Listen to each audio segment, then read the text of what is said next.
Allah menjawab, kadzabta, engkau dusta. Bukankah kau berperang berjihad untuk mendapatkan popularitas, mendapatkan pujian, sanjungan, supaya dikatakan kau orang hebat, kau seorang pemberani, dan pujian itu sudah kau dapatkan. Maka sekarang tidak ada pahala dariku, kata Allah Subhanahu wa taala. Akhirnya si mujahid ini diseret ke dalam neraka. Alhamdulillahi rabbil alamin, Ar-Rahmanir Rahim.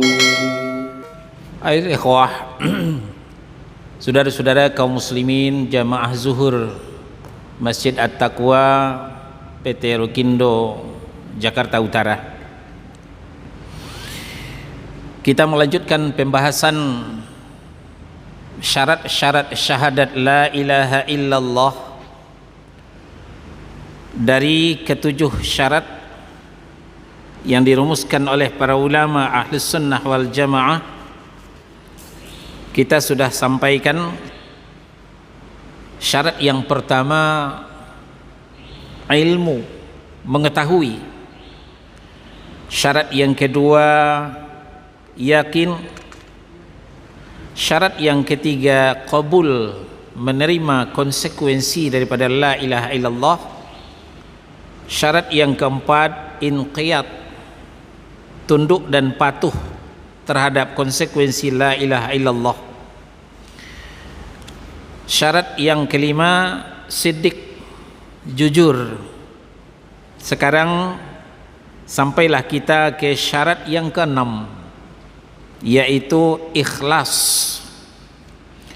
Syarat yang keenam adalah ikhlas. Dalil-dalil yang menunjukkan pentingnya ikhlas dalam syahadat la ilaha illallah bisa kita lihat. Pertama, Az-Zumar surah 39 ayat 2 dan 3. Allah berfirman, Inna anzalna ilaikal kitaba bil haqq fa'budillaha mukhlishan lahuddin. Sesungguhnya kata Allah Subhanahu wa taala, kami telah menurunkan Al-Quran kepadamu, wahai Muhammad, dengan membawa kebenaran. Maka dari itu fa'budillaha mukhlishan lahuddin, maka beribadahlah kepada Allah dengan tulus ikhlas beragama kepadanya. Beribadahlah kepada Allah dengan tulus dan ikhlas. Kita beribadah bukan karena selain Allah. Kita beribadah murni hanya untuk Allah Subhanahu wa taala, untuk mendapatkan ridha Allah Subhanahu wa taala. Lalu di ayat 3, ala lillahi dinul khalis, dan ingatlah, hanya milik Allah lah agama yang bersih daripada kesyirikan. Bersih kesyirikan artinya murni, ikhlas mentauhidkan Allah Subhanahu wa ta'ala. Di samping itu, di Al-Bayyinah surah yang ke-98 di ayat 5, Allah juga menerangkan kepada kita, wa ma umiru illa liya'budullaha mukhlishina lahuddina hunafa. Padahal mereka tidaklah diperintah, mereka tidaklah disuruh, melainkan supaya beribadah kepada Allah dengan memurnikan ketaatan kepadanya dalam menjalankan agama yang lurus. Ini ayat-ayat yang bisa kita simak, bisa kita tadabbur dalam rangka dalil daripada pentingnya ikhlas dalam bersyahadat asyhadu an la ilaha illallah. Dalam hadis yang sahih, Nabi sallallahu alaihi wasallam menunjukkan kepada kita hanya la ilaha illallah yang ikhlaslah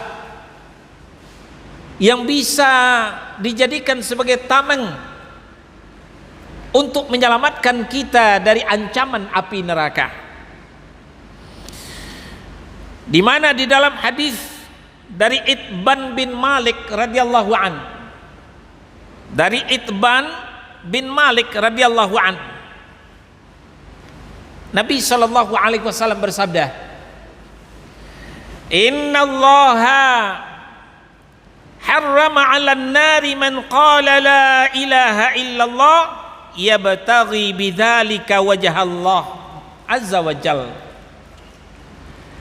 Sesungguhnya Allah mengharamkan neraka untuk orang-orang yang mengucapkan la ilaha illallah, orang yang sudah bersyahadat tidak ada ilah yang berhak diibadahi dengan benar selain Allah, yang dengannya dia mencari ridha Allah. Jadi dalam Islam ini tidak ada yang kita cari selain daripada Allah Subhanahu wa ta'ala. Kita tidak memusuhi orang, kita tidak merugikan orang, kita hanya mencari ridha Allah Subhanahu wa ta'ala. Itu guna kita bersyahadat. Dengan syahadat yang seperti itu, Allah haramkan diri kita dari ancaman api neraka. Lalu kemudian setelah kita selamat dari ancaman api neraka, untuk mendapatkan syafaat Rasul sallallahu alaihi wasallam, ini juga penting ikhlas. Ini juga diperlukan ikhlas. Di luar sana banyak orang yang membicarakan berharap kepada syafaat. Syafaat artinya pertolongan. Syafaat dari Rasulullah sallallahu alaihi wasallam. Mereka bersolawat yang banyak untuk mendapatkan syafaat. Tapi ternyata saudara-saudara, syafaat itu tidak bisa kita raih kalau kita tidak mempunyai keikhlasan. Syahadat kita tidak bersih dari syirik, maka kita tidak mendapatkan syafaat. Ini dijelaskan oleh Nabi sallallahu alaihi wasallam melalui hadis Abu Hurairah radhiyallahu anhu. Kalau hadis tadi diriwayatkan oleh Al-Bukhari dan Muslim, ya, lupa kita mentakhrijnya. Hadis Itban bin Malik tadi diriwayatkan oleh Al-Bukhari dan Muslim dalam sahih mereka. Nah, sekarang hadis Abu Hurairah radhiyallahu an juga diriwayatkan oleh Imam Al-Bukhari dalam sahihnya. Siapa Abu Hurairah? Nah, sedikit kita berkenalan dengan sahabat yang mulia Abu Hurairah radhiyallahu an. Abu Hurairah ini akhir-akhir ini namanya dibuli oleh orang-orang Syiah. Apa kata orang Syiah? Abu Hurairah itu kan baru kemarin sore masuk Islam. Tahu apa Abu Hurairah? Lebih duluan Imam Ali masuk Islam daripada Abu Hurairah. Apalagi Imam Ali adalah sepupunya Rasul, khalifahnya Rasul. Abu Hurairah kecil, baru kemarin sore masuk Islam. Jadi intinya mendiskreditkan Abu Hurairah dan menanamkan keraguan di benak kaum muslimin tentang hadisnya Abu Hurairah radhiyallahu anhu. Sebelum kita memaparkan hadisnya, kita sampaikan dulu bagaimana Rasulullah sallallahu alaihi wasallam mengakui kegigihan Abu Hurairah, antusias Abu Hurairah terhadap ilmu. Memang tidak kita pungkiri Abu Hurairah terlambat masuk Islam dibandingkan sahabat-sahabat yang lain. Tapi ada kelebihan Abu Hurairah yang orang tidak banyak tahu. Apa itu? Kegigihan, ketekunan, kerajinan, antusias dalam belajar. Sampai-sampai beliau tidak sempat memikirkan rumah, sering tidur di masjid supaya tidak berpisah dengan Rasulullah, supaya selalu mendengarkan hadis-hadis Rasulullah sallallahu alaihi wasallam. Ini diakui oleh Rasulullah sallallahu alaihi wasallam. Nah, sekarang kita lihat apa kata Abu Hurairah radhiyallahu anhu. Abu Hurairah bertanya kepada Nabi Rasul sallallahu alaihi wasallam, aku bertanya kepada Nabi sallallahu alaihi wasallam, ya Rasulullah, siapakah orang yang paling berbahagia dengan syafaatmu pada hari kiamat? Perhatikan pertanyaan Abu Hurairah kepada Rasul, ya Rasulullah, siapakah orang yang paling berbahagia mendapatkan syafaatmu di hari kiamat? Qala, Rasulullah bersabda. Ternyata Rasulullah tidak langsung menjawab. Apa kata Nabi? Laqad zanantu ya Aba Hurairah alla yas'alani an hadzal hadithi ahadun awwalu minka lamma ra'aitu min hirrisika 'alal hadithi. Aku sudah feeling, nah ini bahasa kita. Aku sudah mengira, wahai Abu Hurairah, bahwa tidak ada yang menanyakan kepadaku mengenai hadis ini lebih duluan daripada engkau. Saya udah feeling, udah kira bahwa tidak ada yang mendahuluimu menanyakan tentang hadis ini, kata Nabi sallallahu alaihi wasallam. Kenapa? Lamma ra'aitu min hirsika 'alal hadithi. Sebab aku sudah melihat antusiasmu yang tinggi terhadap hadis. Masya Allah. Para sahabat itu ada Abu Bakar, ada Umar, ada Utsman, ada Ali. Sahabat-sahabat mulia, sahabat-sahabat kibar. Tapi ternyata Abu Hurairah lebih antusias, lebih gigih untuk mendapatkan hadis Nabi sallallahu alaihi wasallam. Maka tidak bisa dikecilkan Abu Hurairah. Nah, sekarang Syiah berusaha mendiskreditkan, membuli, menjatuhkan Abu Hurairah. Apa tujuan Syiah? Ini wajib kita tahu, saudara-saudara. Mayoritas hadis Nabi itu diriwayatkan dari Abu Hurairah. Buka Sahih Bukhari, buka Sahih Muslim, Kutubus Sittah, Kutubus Tis'ah. Mayoritas an Abi Hurairata, an Abi Hurairata, an Abi Hurairata. Memang ada juga an Ali, an Abi Bakrin, an Umar, ada juga, tapi lebih banyak an Abi Hurairata. Ketika Syiah sudah berhasil menanamkan keraguan terhadap Abu Hurairah, maka terjadilah kekosongan dalam hadis.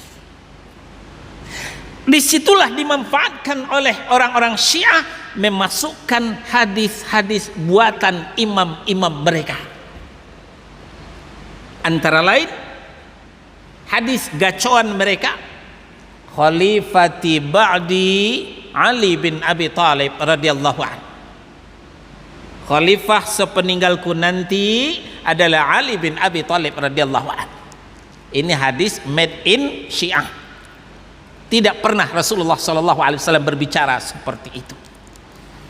Nah, ini untuk supaya kita tahu siapa Abu Hurairah sebenarnya. Memang beliau dibanding sahabat yang lain terlambat masuk Islam, tapi beliau bisa memacu kredibilitasnya, keunggulannya dalam antusias, kegigihan dalam belajar, bisa memacu sahabat-sahabat yang lain. Nah, barulah Rasulullah menjawab pertanyaan Abu Hurairah tadi. Apa kata Nabi? As'adun nasi bi syafaati yaumal qiyamah. Ya. Man qala la ilaha illallah khalisan min qalbih aw nafsih.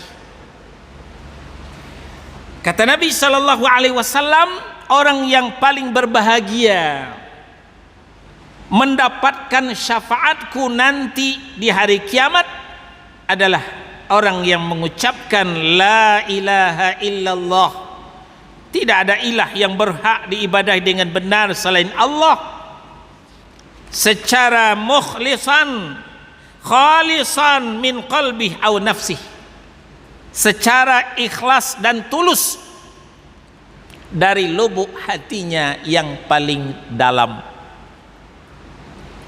Nah, di sini nampak urgennya sebuah keikhlasan dalam bersyahadat. Sebaliknya, ketika kita bersyahadat tidak diiring dengan ikhlas, malah tercampur dengan kesyirikan, maka syahadat kita tidak akan diterima oleh Allah Subhanahu wa ta'ala.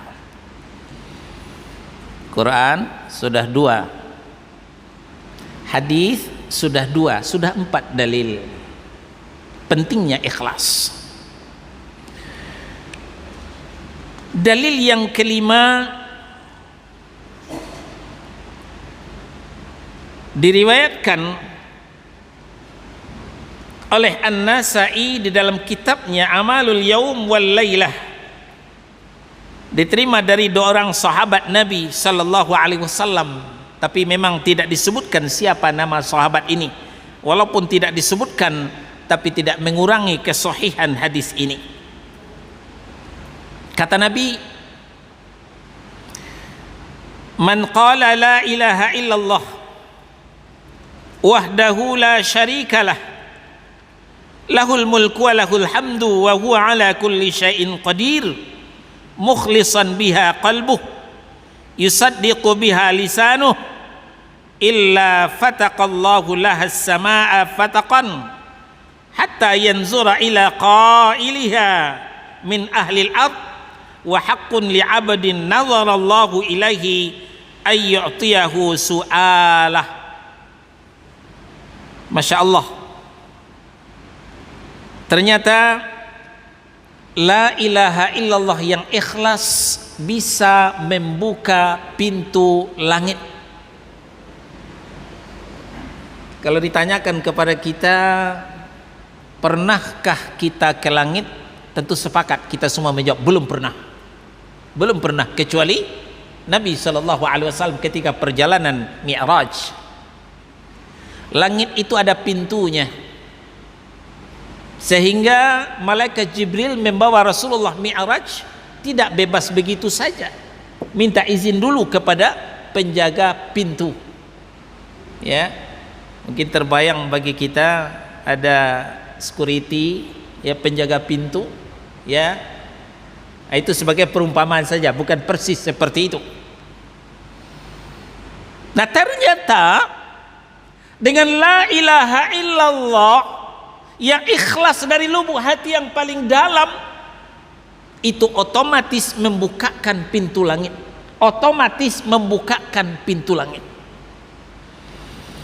Dengarkan apa kata Nabi sallallahu alaihi wasallam, "Man qala la ilaha illallah wahdahu la syarikalah lahul mulku wa lahul hamdu wa huwa ala kulli syai'in qadir."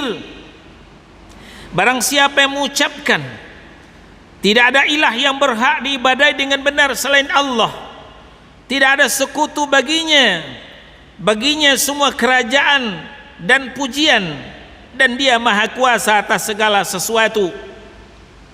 Mukhlisan biha qalbuh yusaddiqu biha lisanuh, dengan ikhlas dari lubuk hatinya yang paling dalam, dan dibenarkan pula oleh lisannya.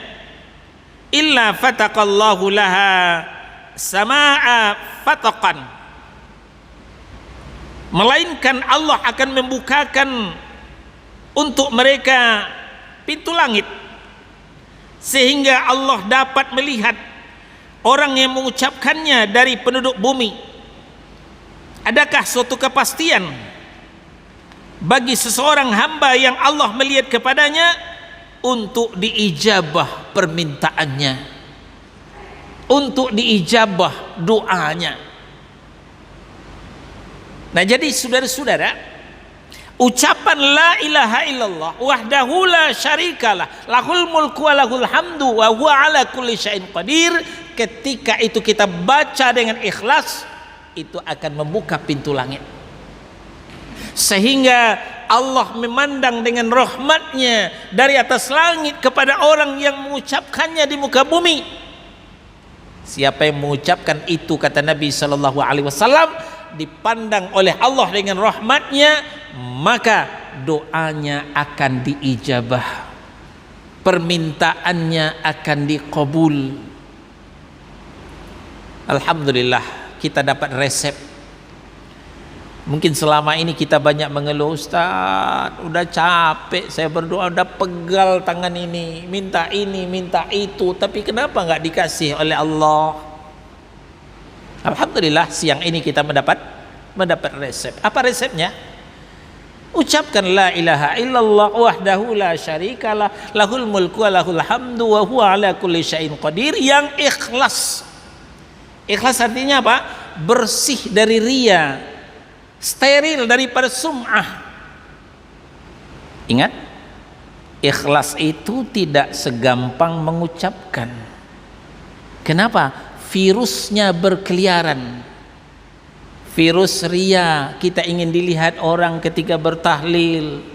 Virus sum'ah, kita ingin didengar orang ketika bertahlil, sehingga kita mengangkat suara kita. Nah, makanya kalau bertahlil baca la ilaha illallah wahdahu la syarikalah, usahakan nggak ada orang lain dengar, nggak ada orang lihat, untuk menjaga keikhlasan kita, untuk membentengi daripada riya dan sum'ah. Inilah yang akan membuka pintu langit, sehingga permintaannya cepat diijabah, doanya cepat dikabul oleh Allah tabaraka wa ta'ala. Nah, inilah dalil-dalil yang mewajibkan ikhlas, ya. 2 ayat Allah, ayat Al-Quran, kemudian hadisnya sudah 3. Pertama hadis Itban bin Malik, kedua hadis Abu Hurairah, nah ketiga hadis yang barusan kita bacakan dari 2 orang sahabat. Hadis yang keempat masih dari Abu Hurairah, sahih riwayat Muslim.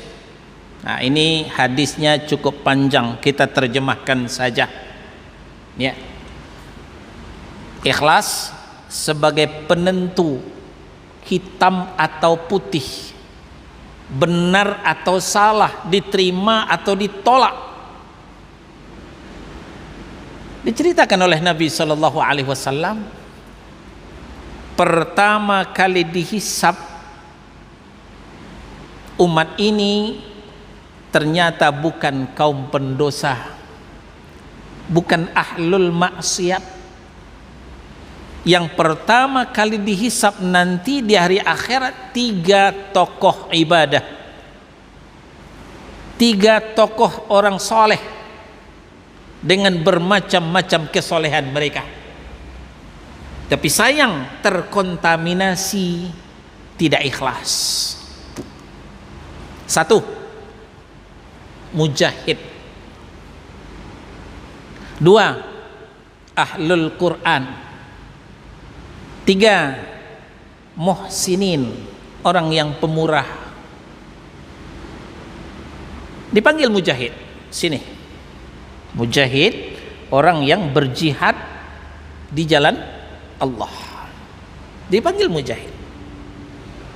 Allah bertanya, setelah diperlihatkan nikmat-nikmat Allah, lalu Allah tanyakan, untuk apa kau gunakan nikmat Allah di dunia?